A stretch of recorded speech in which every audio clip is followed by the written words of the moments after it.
What is it about entertainment that captures our attention? Why is it that we spend so much time watching the latest sitcoms, comedies, dramas, and romances, all chronicling the lives of people that we've never even met?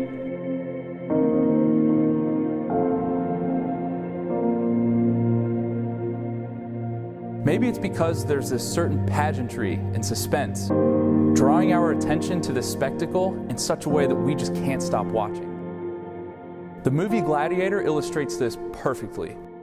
The film focuses on the story of a Roman war general named Maximus, who spent his life in the service of the Roman Empire before eventually being betrayed by the Emperor Commodus.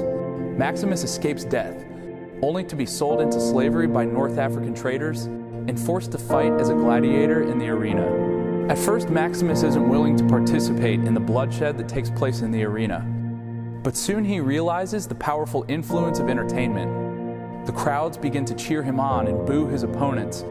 The same crowds that gathered there to watch him die quickly grow to enjoy and even worship him. They sway and move with excitement as Maximus slays man and beast alike, one after the other. All the while, his power grows in proportion to his ability to entertain. Maximus uses his newfound power to return to Rome for a chance to take his revenge on the emperor. He continues to fight and he continues to win, until finally his popularity grows to the point where he becomes even more powerful than the emperor himself. The crowds are so infatuated with Maximus and his influence is so strong that in the end he kills the emperor, not alone and out of sight, but in the Colosseum in front of 50,000 screaming fans. How is it that entertainment can get to the point where we'll watch human beings and animals get beaten and murdered to the sounds of raucous applause? How do we get to the point where stadiums are filled to the brim with people hungry to see blood? Because that's what entertainment does. It separates people from reality. It makes people objects for our use, for our pleasure.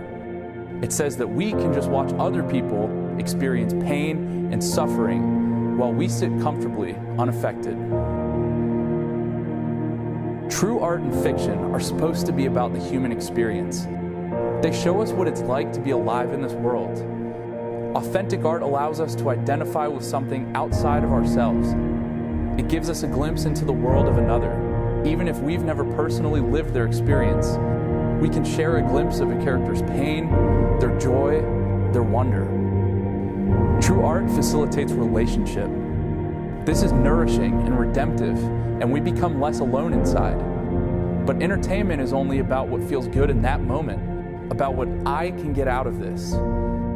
Entertainment succumbs to our carnal desires, but it rarely ever points to anything fulfilling. It's all superficial and fake. We know this because it leaves us feeling isolated and unsatisfied, always hungry for more. So what does this look like today in an age that has long forgotten the roar of the Colosseum?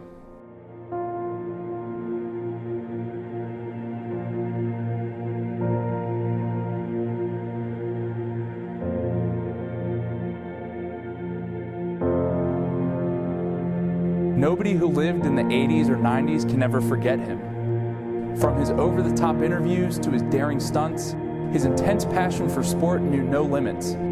The Macho Man was pure entertainment. He could draw you into his character so deeply that you started to believe that these stadiums packed with 50,000 screaming fans were watching something more than a foregone conclusion.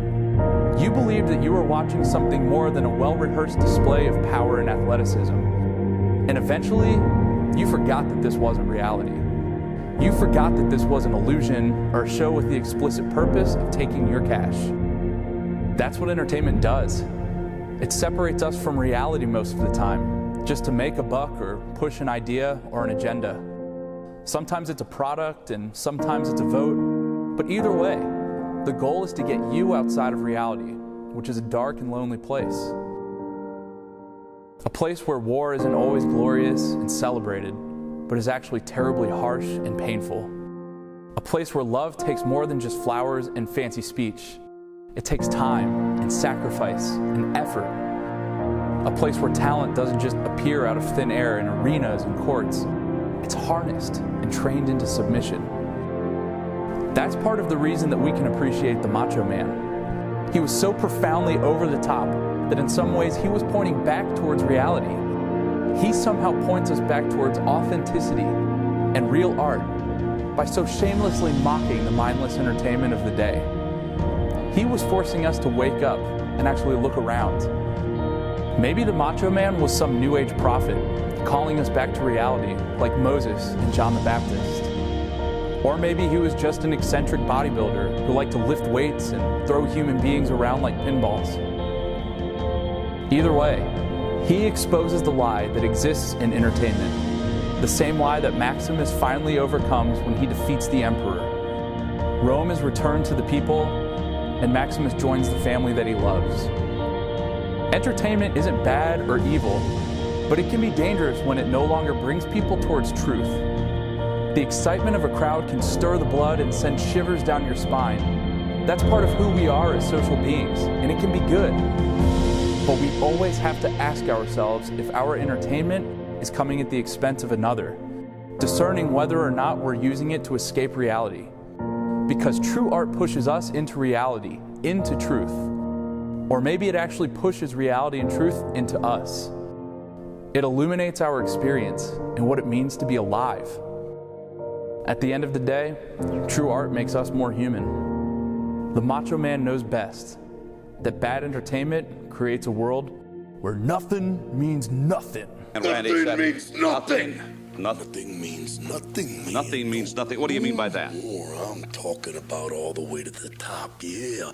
Unjustifiably in a position that I'd rather not be in, but the cream will rise to the top, oh yeah.